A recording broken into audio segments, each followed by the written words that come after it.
Magandang gabi po, Luzon, Visayas at Mindanao. Hindi lang sinuntok at tinadyakan, kinuryente pa ang isang PWD na mga kapwa niya pasahero sa isang bus. Iniimbestigahan niya ng Transportation Department at sinuspindi na ang lisensya ng driver at konduktor. Tugon ng bus company, nangagat ang PWD. Babala po mga kapuso, sensitibo ang nahulikam na tagpo. Sa pagtutok ni Joseph Morong. Sa video na kumakalat sa social media at iniimbestigahan ng Department of Transportation, makikita ang isang nakaputing lalaki na nakaupo sa dulo ng bus.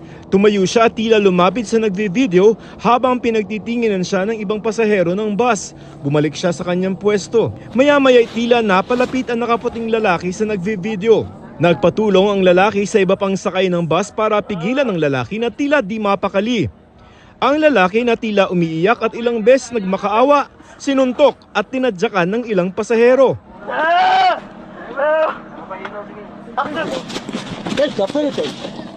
Maya-maya ay nasa lapag na ng bus ang lalaki. May humawak sa kanyang leeg at tila may narinig sa video na tunog ng kinukuryente.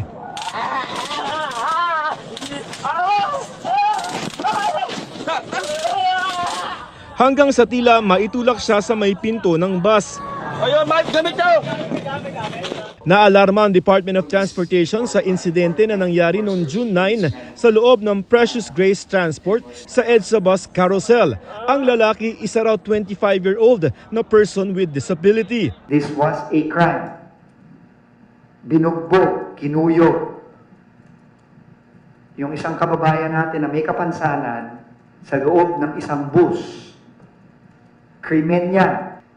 This is very personal to me. Why? Because I have a brother, my youngest brother has autism. It's not easy to understand. No? Hindi siya madaling intindihan yung kondisyon na to. Reactions are triggered by loud noises, by light, or by other triggers. No? Pero dapat naiintindihan niya ng mga kababayan natin. Lumabas sa paunang investigasyon ng LTO na kapwa mga pasahero ang nambugbog sa PWD.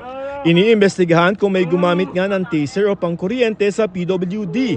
Ayon sa DOTR, may pagkukulang daw ang driver at konduktor ng bus dito. May responsibilidad yung bus company at yung driver at yung konduktor dito sa mga ganitong sitwasyon. Dapat nakialam ang konduktor. Driver hindi pa rin makialam doon kasi nagmamaneho siya. Pero ang konduktor dapat makialam yan. Dapat pigilan. Pero based on our initial reports, walang ginawa yung konduktor. I can confirm that as far as SAIC is concerned, as far as the security in each of the station, wala po silang report tungkol po sa mauling incident. Sinuspindi na ng LTO ang driver's license ng driver at konduktor ng bus at pinagpapaliwanag na rin ng LTFRB ang kanilang kumpanya. Nagpalabas ng show cause order ang LTFRB para sa pagdinig sa June 25. Sinuspindi na rin ng LTFRB ng isang buwan ang 10 units ng Precious Grace. Itinanggi ng abogado ng kumpanya ng bus na hindi inireport ng driver at konduktor ang insidente sa mga otoridad. Kwento ng driver sa isinimite nitong pahayag sa LTO, may pasahero nagsumbong tungkol sa pangangagat ng isa pang pasahero. Nireport daw nila ito agad sa mga otoridad sa Main Avenue Station ng EDSA Busway. Nakiusap daw sila sa Coast Guard na pababain ng lalaki pero hindi raw ito napababa.